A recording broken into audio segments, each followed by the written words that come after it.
Bonjour à tous et bienvenue dans cette troisième partie de ma lecture audio de cette liste de films qui parlent conspiration, choses occultes, un des films souvent assez rares à trouver.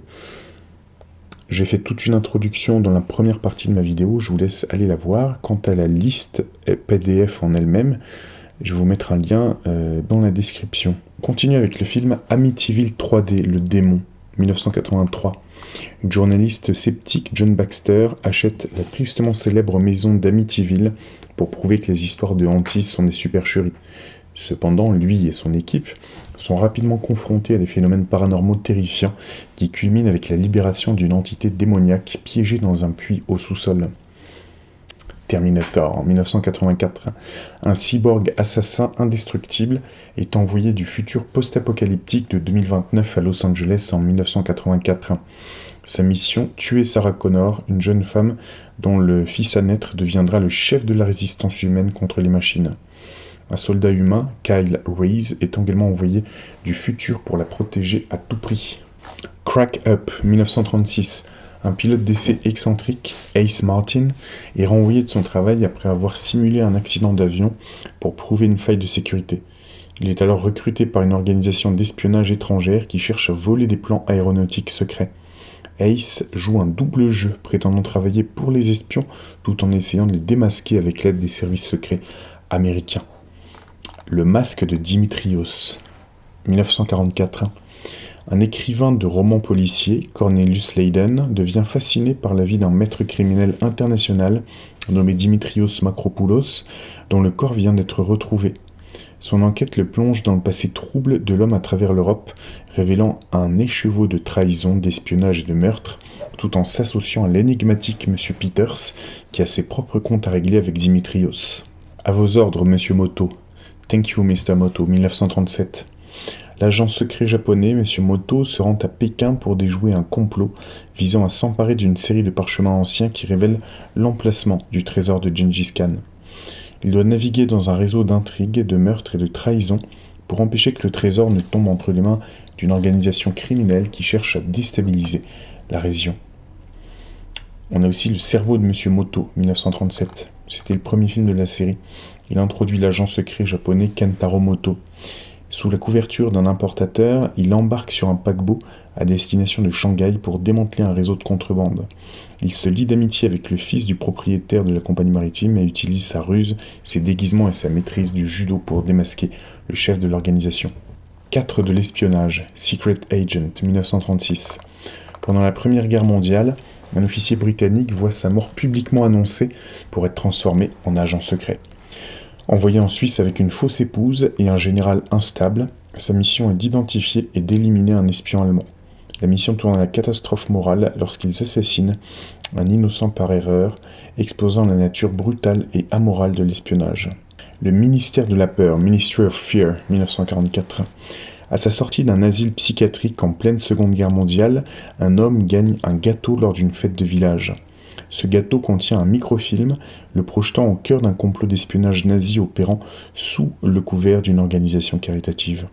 Traqué par les espions et suspecté par la police, il doit démasquer le réseau pour prouver son innocence. Octopussy, donc, un James Bond, un 83. L'agent James Bond enquête sur la mort de l'agent 009 et découvre un trafic de faux bijoux qui mène à la mystérieuse Octopussy, chef d'un culte de femmes. Il déjoue alors un complot mené par un général soviétique renégat qui prévoit de faire exploser une bombe nucléaire sur une base américaine en Allemagne pour forcer le désarmement de l'Europe. Il est assez étrange celui-là, mais il est pas mal du tout. La 4e dimension, le film Twilight Zone, The Movie. Donc, celui qui est intéressant, il y a 4 mini-épisodes dans le film. C'est celui qui explore le racisme. Un monsieur qui est raciste et tout, et qui se retrouve tout d'un coup plongé dans une réalité parallèle, et il revient à l'époque du nazisme, etc., pour prendre une leçon. Intéressant. Enfin, c'est surtout toute la série qui est intéressante. 4e dimension, la 5e dimension aussi, et la 13e dimension. Il y a des épisodes qui font réfléchir. Le démon dans l'île, 1983. Sur une petite île au large de la Normandie, des morts étranges et violentes se multiplient, causées par des appareils électroménagers qui se retournent contre leurs utilisateurs. Un médecin, de retour sur l'île, découvre que ces accidents entre guillemets sont liés aux expériences d'un confrère et à un jeune garçon qui semble catalyser ses forces maléfiques. Dar l'invincible de Beatmaster, 1982. Dans un monde d'heroic fantasy, Dar, un guerrier capable de communiquer avec les animaux, cherche à venger la destruction de son village. Il doit affronter le grand prêtre tyrannique Max qui a pris le pouvoir et sacrifie des enfants. Dar utilise ses dons uniques pour déjouer les plans de Max et libérer le royaume. La ferme de la terreur, Deadly Blessing, 1981. Après la mort mystérieuse de son mari dans un accident de tracteur, une femme décide de rester dans leur ferme isolée, située au sein d'une communauté hittite rigoriste qui rejette le monde moderne. Elle et ses amis venus la soutenir sont alors la cible de menaces et d'événements terrifiants, semblant liés à un incubus ou au secret de la communauté.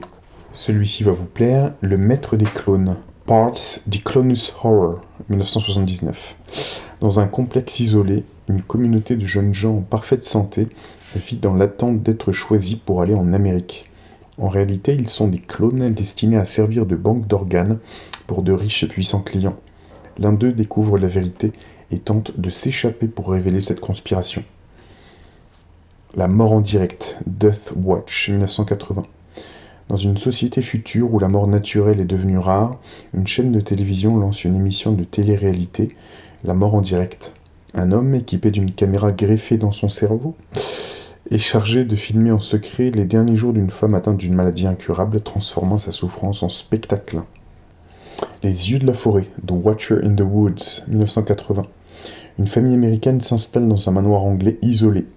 La fille aînée, Yann, commence à apercevoir des phénomènes étranges et sent une présence qui l'observe depuis la forêt voisine.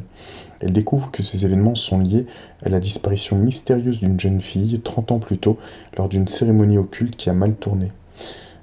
Ça rappelle un peu la série Twin Peaks, hein, et aussi le livre The Diary of Laura Palmer, qui avait été écrit par la fille de Lynch, dont j'ai déjà parlé. Et son expérience avec la forêt, notamment. Et surtout les chouettes. Mutant, Forbidden World, 1982. Dans un futur lointain, sur la planète Xarbia, des scientifiques créent une forme de vie expérimentale, le métamorphe.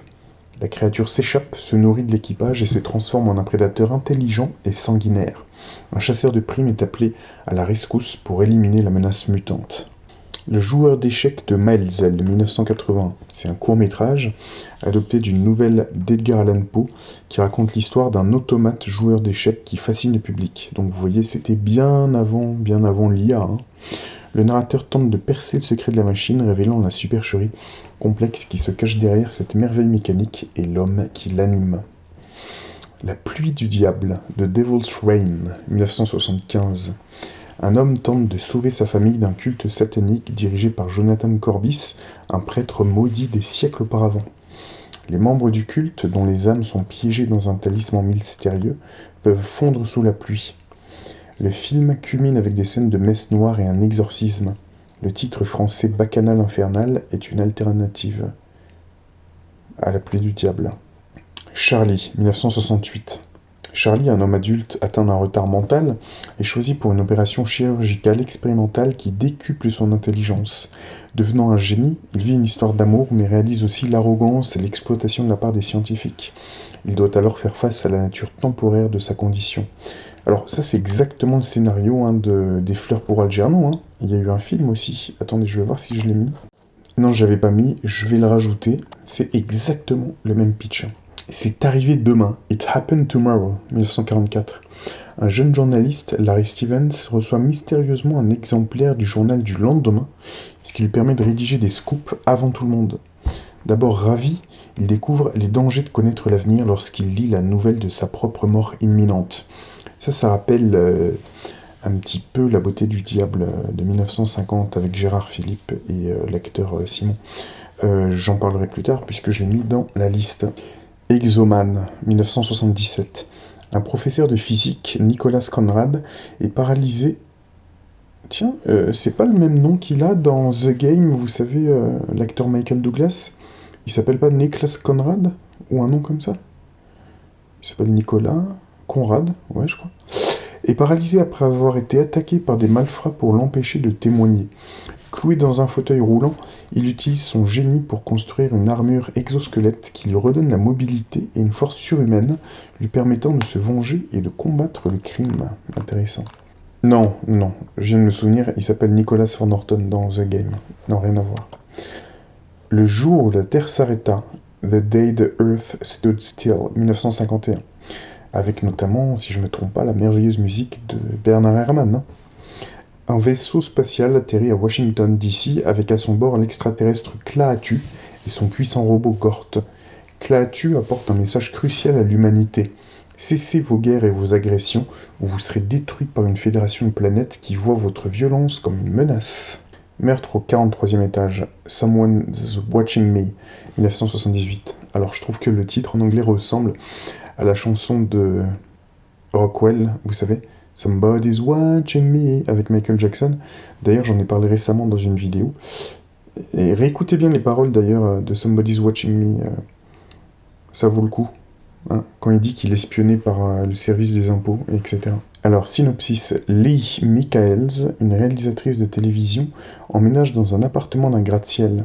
Elle devient rapidement la cible d'un voisin qui l'espionne, la harcèle au téléphone et la manipule psychologiquement. Face à l'incrédulité de la police, elle doit se battre seule pour démasquer son tortionnaire. Le mystérieux docteur Corvo, Whirlpool 1950. Anne Sutton, épouse d'un psychanalyste réputé, est surprise en train de voler dans un grand magasin. Un hypnotiseur charlatan, David Corvo, le tire d'affaire mais utilise ensuite son pouvoir pour la manipuler et la faire accuser d'un meurtre qu'il a lui-même commis. Ouais bon, ça, c'est pas spécialement complot, je passe à la suite. Quand la panthère rose s'en mêle, The Pink Panther Strikes Again, 1976. L'ancien inspecteur en chef Dreyfus, devenu fou à cause de Clouseau, s'échappe de l'asile. Il devient un criminel de génie, kidnappe un scientifique et crée une arme apocalyptique, un rayon désintégrateur pour menacer le monde et exiger la mort de l'inspecteur Clouseau.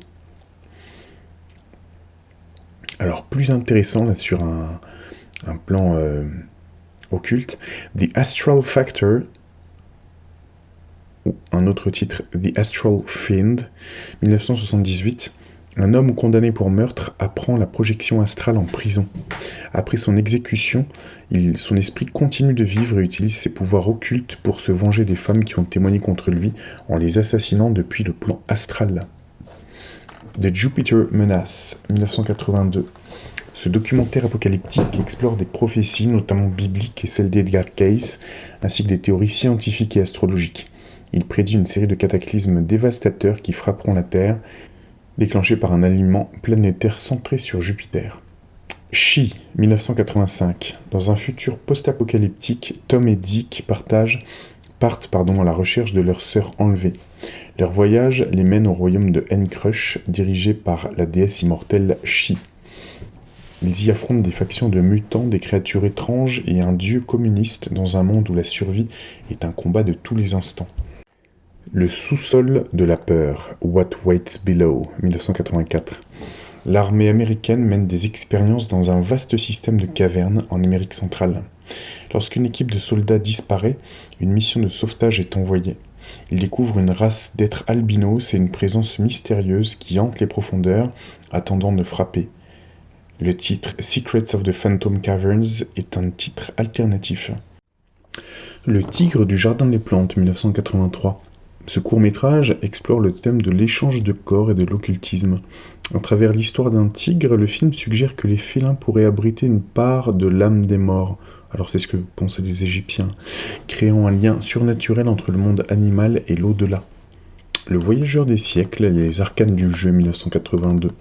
Cet épisode de la série TV française Le Voyageur des siècles suit une jeune fille qui, grâce à l'intervention du voyageur temporel, tente de remonter le temps pour empêcher la mort accidentelle de son ami, explorant ainsi les thèmes du destin et des univers parallèles. Quelque part dans le temps, Somewhere in Time, 1980. Un jeune dramaturge, Richard Collier, tombe amoureux du portrait d'une actrice du début du XXe siècle. Par auto-hypnose, il parvient à voyager dans le temps jusqu'en 1912 pour la rencontrer. Ils vivent une romance passionnée, mais la menace d'un retour brutal au présent plane sur eux. Le titre Rendez-vous hier est une traduction littérale du titre québécois. Le bunker de la dernière rafale, 1981. Dans un futur post-apocalyptique, un groupe de soldats paranoïaques est confiné dans un bunker. Sous l'influence d'un mystérieux conteur et de tensions croissantes, ils sombrent dans la folie et s'entretuent, manipulés par un environnement qui catalyse leur autodestruction. Enemy Mine, 1985. Au cours d'une guerre interstellaire, un pilote humain, Davidge, et un soldat extraterrestre, Drac Willis, s'écrasent sur une planète hostile. D'abord ennemis jurés, ils doivent apprendre à coopérer pour survivre, surmontant les préjugés et la haine inculqués par leurs sociétés respectives. Mystero, 1983. Ce giallo suit un homme qui, après avoir été témoin d'un meurtre, entre en possession d'un briquet contenant une puce électronique convoitée par des tueurs. Il se retrouve pourchassé à travers l'Allemagne, entraîné dans une conspiration complexe où il ne peut faire confiance à personne, pas même à la femme mystérieuse qui l'aide. Au-delà de nos rêves, What Dreams May Come, 1998.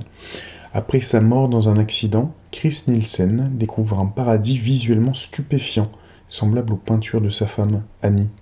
Lorsque cette dernière, dévastée par le chagrin, se suicide et se retrouve en enfer, Chris entreprend un voyage périlleux à travers l'au-delà pour la sauver. Alors, on a aussi quelques courts-métrages que j'avais relevés dans Écran Fantastique. Alors, quasiment impossible à trouver, mais on peut toujours essayer. Il y a les titres Coup d'œil, Sibylle, Voix d'eau, Le mur blanc, Je reviens de suite, Le manège, Le triangle de Mimizan, La forêt désenchantée, Le rat noir d'Amérique, Du crime considéré comme un des beaux-arts, 6 minutes de demain et Le péril rampant. Le mystérieux Monsieur Moto, 1938. Alors, est-ce que celui-là, on en a parlé? Il me semble, hein. Ou c'était un autre de la même série. L'agent secret japonais Monsieur Moto se fait volontairement emprisonner sur l'île de Diable pour s'évader avec un membre d'une ligue internationale d'assassins. Une fois à Londres, il se fait passer pour son domestique afin d'infiltrer l'organisation et déjouer leur complot visant à assassiner un industriel pacifiste pour déstabiliser l'Europe. Le dernier avertissement de Monsieur Moto, 1939. À Port Saïd en Égypte, des saboteurs étrangers préparent un complot pour faire exploser la flotte française à son passage dans le canal de Suez et faire accuser les Britanniques afin de déclencher une guerre. C'est quasiment ce qui s'est passé, non d'ailleurs? Monsieur Moto doit démasquer les agents et empêcher l'attentat. On a aussi Mr. Moto Takes a Chance, 1938. On a aussi Mr. Moto Takes a Vacation, 1939. Island of Doomed Men, 1940. Un agent du gouvernement se fait volontairement condamner pour meurtre, ça fait penser à la même chose, afin d'être envoyé sur une île isolée. Celle-ci est dirigée par un homme sadique, Stephen Dannell, qui attire les condamnés en liberté conditionnelle pour les réduire en esclavage à vie. L'agent doit exposer ce système de servitude et libérer les prisonniers. All Through the Night, 1942. À New York, Gloves Donahue, un bookmaker et chef de gang, enquête sur le meurtre de son pâtissier préféré. Son investigation le mène à découvrir une cellule d'espionnage nazi qui prépare un acte de sabotage majeur sur le sol américain. Mettant son patriotisme au-dessus de ses activités illégales, il utilise son réseau pour démanteler le complot. Invisible Agent, 1942. Le petit-fils de l'inventeur de la formule d'invisibilité accepte de l'utiliser pour une mission d'espionnage contre l'Allemagne nazie. Alors ça me fait penser à un épisode de Chapeau melon et bottes de cuir. Ouais, c'est L'homme transparent. Il doit dater de, 66, 67. Un fonctionnaire du ministère de la Défense est assommé par une force invisible. Ils apprennent bientôt qu'une formule secrète permettant de devenir transparent a été achetée par une société qui est en réalité une antenne de l'ambassade d'un pays rival. Bref, je ne vous en dis pas plus. Je continue sur Invisible Agent. Parachuté derrière les lignes ennemies, il devient invisible pour infiltrer le haut commandement allemand, dérober une liste d'espions et déjouer un projet de bombardement sur New York. Il y a aussi le film, je crois que ça s'appelle L'homme invisible, un film américain des années 80 d'après H.G. Wells, et avec la superbe actrice vous savez, celle qui joue dans Wall Street, Anna, je sais plus. Daryl Hannah, Background to Danger, 1943. En 1942, dans la Turquie neutre, un vendeur américain se retrouve involontairement au cœur d'un complot nazi visant à pousser le pays dans la guerre contre la Russie. Manipulé par des agents des deux camps, il doit naviguer dans un monde d'espionnage, de faux documents et de propagande pour déjouer l'opération. The Conspirators, 1944. À Lisbonne, plaque tournante de l'espionnage pendant la Seconde Guerre mondiale, un résistant hollandais, surnommé la Dague volante, se retrouve impliqué dans un réseau clandestin anti-nazi. Il doit démasquer un traître au sein du groupe tout en naviguant dans un monde de faux-semblants, de diplomates corrompus et d'agents doubles. Confidential Agent, 1945. Un agent de la République espagnole est envoyé en Angleterre pendant la guerre civile pour empêcher un groupe d'industriels de vendre du charbon aux nationalistes franquistes. Traqué par des agents ennemis et des tueurs, il doit mener sa mission secrète dans un climat de méfiance et de trahison. Congo Crossing, 1956. Dans un petit état fictif d'Afrique de l'Ouest, Congo-Tanga, refuge pour les criminels en fuite, une aventurière arrive pour échapper à une accusation de meurtre. Elle se retrouve mêlée aux affaires d'un mercenaire local et d'un inspecteur qui enquête sur des activités illégales. Le lieu est un foyer de corruption où autorités et hors-la-loi collaborent pour leur profit. Le Faucon maltais, des Maltese Falcon, 1941. Le détective privé Sam Spade est entraîné dans une quête périlleuse pour une statuette de faucon incrustée de bijoux. Il se retrouve confronté à un groupe de criminels excentriques et impitoyables, dont une femme fatale manipulatrice prête à tout pour posséder l'artefact. Entre mensonges, trahison et meurtre, Spade doit démêler une conspiration complexe. The Face Behind the Mask, 1941. Ce qui est intéressant, c'est son prénom au héros, Janos, qui rappelle un petit peu Janus, qui a deux visages. Un immigrant hongrois, donc Janos, arrive à New York plein d'espoir, mais son visage est horriblement défiguré dans un incendie. Rejeté par la société et incapable de trouver du travail, il est contraint de rejoindre un gang. Grâce à son intelligence, il en devient le chef, portant un masque réaliste pour cacher ses cicatrices, mais son amour pour une femme aveugle le pousse à vouloir quitter sa vie criminelle avec des conséquences tragiques. On a Explorers, 1985. 3 jeunes garçons passionnés de science-fiction parviennent à construire un véritable vaisseau spatial fonctionnel grâce à des schémas reçus en rêve. Leur voyage les mène à une rencontre inattendue avec des extraterrestres excentriques dont la connaissance de la Terre provient uniquement des émissions de télévision. Le film explore le fossé entre le rêve d'aventure et une réalité plus banale et désenchantée. The Stars, My Destination. C'est un projet de film qui a été non réalisé, basé sur le roman culte d'Alfred Bester. L'histoire suit Gully Foyle, unique survivant d'un vaisseau spatial naufragé qui est abandonné par un navire de passage. Animé par une soif de vengeance inextinguible, il se transforme en un homme redoutable, naviguant dans un futur où la téléportation a bouleversé la société et où il devient la clé d'un secret qui pourrait détruire le système solaire. Le projet a connu de nombreuses tentatives d'adaptation, notamment par Richard Gere ou Terry Gilliam, mais n'a jamais été finalisé. Tiens donc. Hunter, ça aussi c'est un projet de film qui était non réalisé. Le scénario de ce projet a été réutilisé pour devenir le film Predator, 1987. Un groupe de soldats des forces spéciales est envoyé en mission de sauvetage dans la jungle sud-américaine. Ils découvrent rapidement qu'ils ne sont pas seuls et deviennent les proies d'une créature extraterrestre technologiquement avancée qui les chasse pour le sport. Le scénario dépeint une lutte pour la survie dans un monde où l'humanité n'est plus au sommet de la chaîne alimentaire. Day of the Dead, le jour des morts vivants, 1985. Dans un monde dévasté par une apocalypse zombie, un petit groupe de scientifiques et de militaires survit dans un bunker souterrain. Alors que les tensions entre les deux factions s'intensifient, les scientifiques tentent désespérément de comprendre et de domestiquer les morts vivants, espérant trouver une solution à la fin de l'humanité. Alors ça devrait vous intéresser également. Murder by Decree, meurtre par décret, 1979. Sherlock Holmes et le docteur Watson enquêtent sur les meurtres de Jack l'Éventreur. Leur investigation les mène bien au-delà des bas-fonds de Whitechapel et révèle une conspiration impliquant la franc-maçonnerie et des membres de la famille royale qui cherchent à étouffer un scandale politique et personnel par tous les moyens. Vous voyez, et après, 45 ans plus tard, on vous dira que vous êtes un complotiste si vous faites de tels liens, alors que ou alors des réalisateurs nous montraient quelques pistes il y a 45 ans. Hein. Et bon, comme on sait que dans les fictions, il y a rarement la fumée sans feu, voilà. Et en plus, j'ai envie de dire, joue dedans Christopher Plummer, qui joue toujours dans des films maçonnico-illuminati. J'en ai déjà parlé dans une vidéo.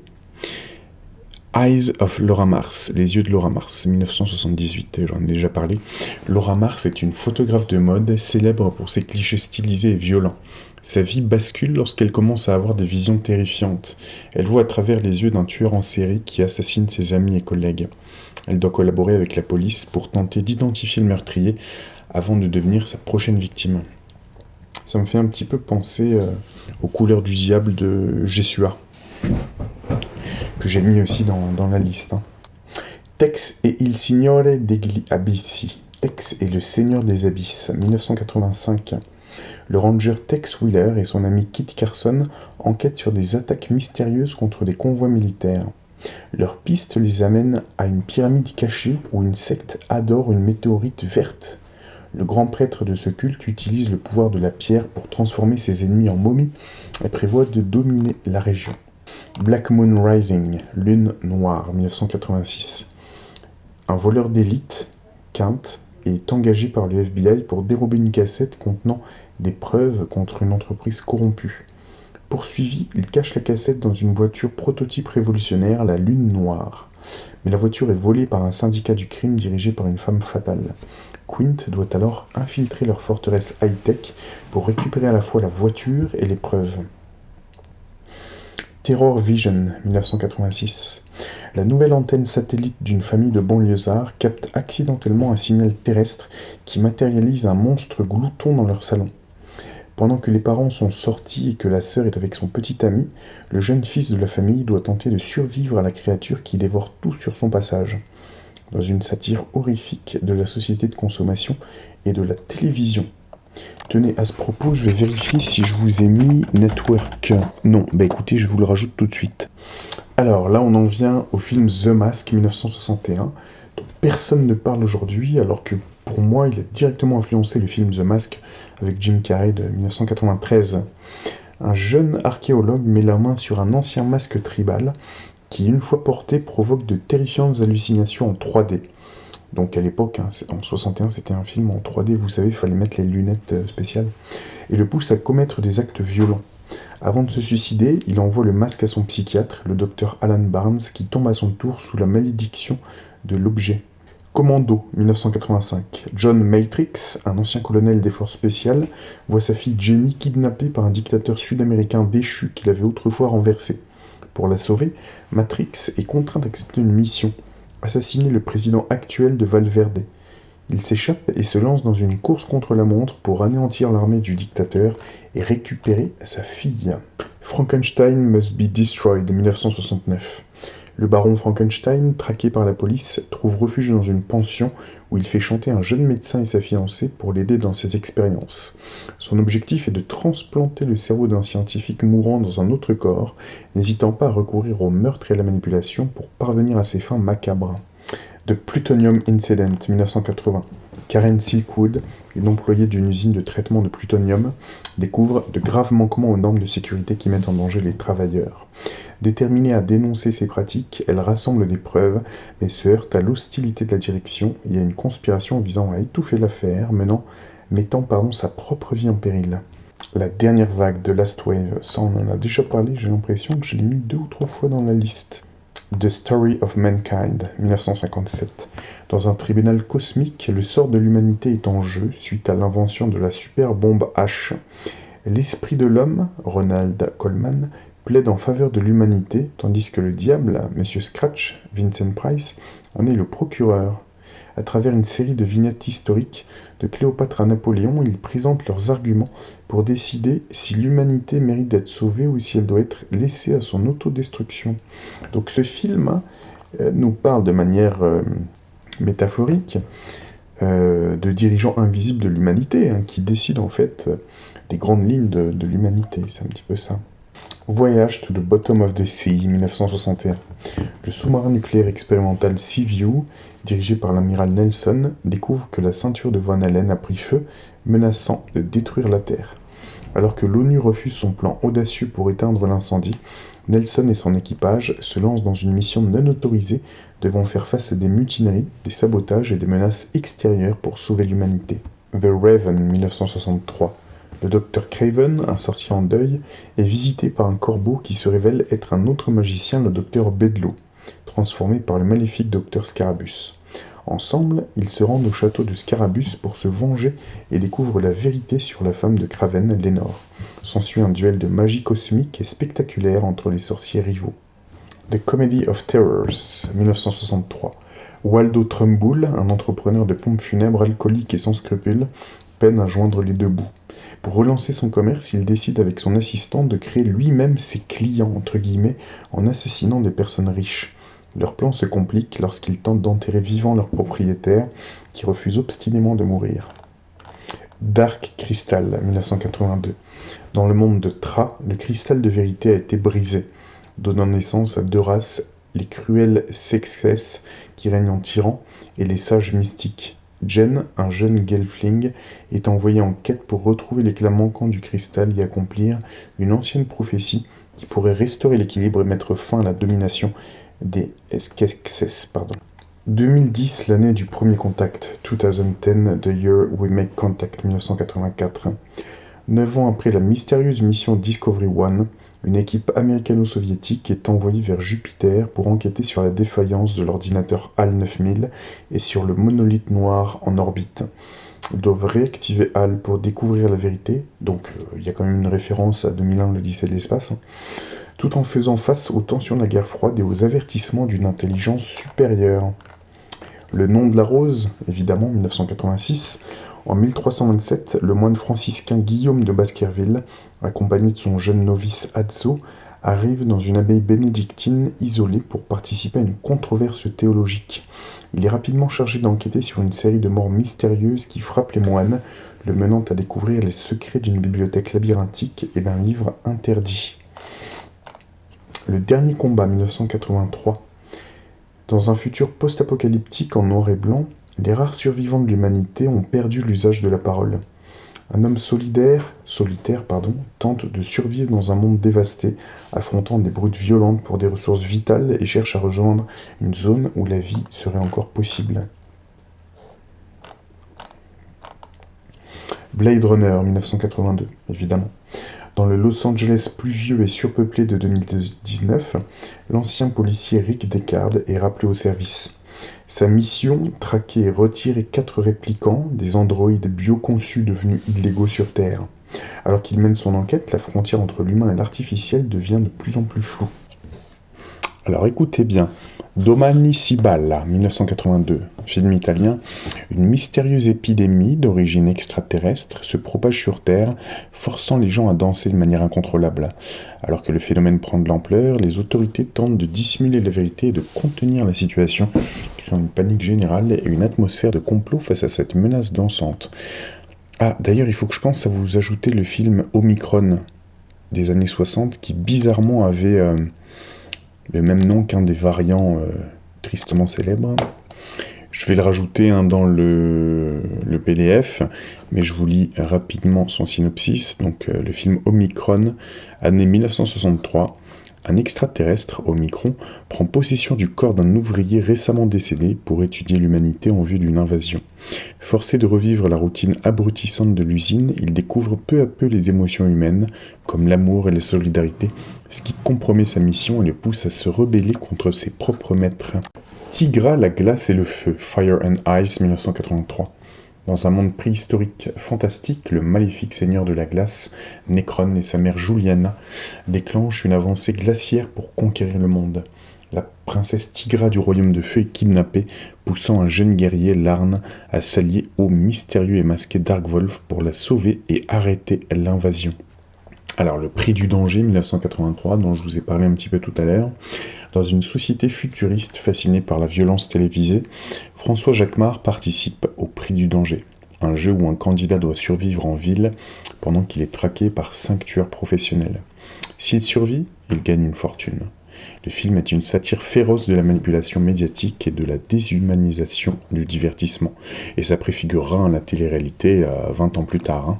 L'Emprise, The Entity, 1982. Carla Moran, une mère célibataire, est brutalement et à plusieurs reprises agressée sexuellement par une entité invisible et violente dans sa propre maison. Face au scepticisme des psychiatres, elle se retourne vers des parapsychologues qui, convaincus de la réalité du phénomène, tentent de capturer la force surnaturelle qui la tourmente. L'enfant du diable, The Changeling, 1980. Après la mort tragique de sa femme et de sa fille, le compositeur John Russell s'installe dans un vieux manoir isolé à Seattle. Il est bientôt hanté par des bruits étranges et la présence d'un esprit, celui d'un jeune garçon assassiné des décennies plus tôt. John est poussé à découvrir la sombre vérité derrière un secret de famille et une imposture. Les décimales du futur, The Final Program, 1973. Dans un monde au bord de l'apocalypse, le physicien et playboy Jerry Cornelius est entraîné dans une quête pour retrouver un microfilm contenant le programme final de son père décédé. Ce programme vise à créer un être humain parfait et immortel. Il s'allie à la mystérieuse Miss Brunner pour affronter son frère maléfique et accomplir un destin cosmique. Angoisse, Mind Over Murder, 1979. Après un incident, une femme développe des capacités de prémonition. Ses visions la tourmentent et la poussent à enquêter sur ce qu'elle perçoit comme un futur complot. Elle doit convaincre son entourage sceptique de la réalité de ses visions pour tenter d'empêcher une tragédie. Du feu dans le ciel, le Fire in the Sky, 1978. Des astronomes découvrent qu'une comète se dirige droit sur la ville de Phoenix, en Arizona. Alors qu'ils tentent d'alerter les autorités, ils se heurtent à des responsables politiques qui, par calcul électoral et pour éviter la panique, choisissent de dissimuler la vérité à la population, retardant une évacuation potentiellement vitale. Les forces du mal, Good Against Evil, 1977. Un jeune écrivain de San Francisco tombe amoureux d'une femme qui se révèle être destinée à Satan.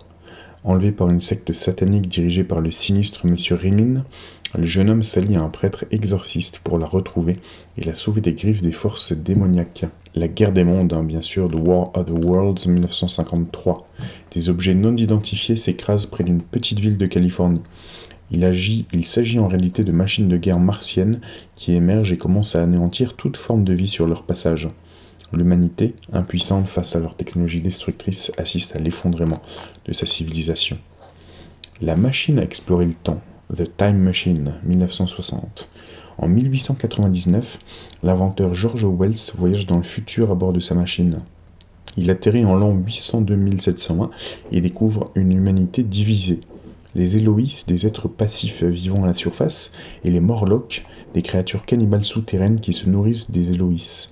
George doit alors se battre pour sauver ce futur dystopique. Je vous propose d'en terminer ici avec la troisième partie, la lecture de ces résumés de films. Vous pouvez retrouver la liste PDF en entier dans la description. Je vous dis à très bientôt pour une quatrième partie.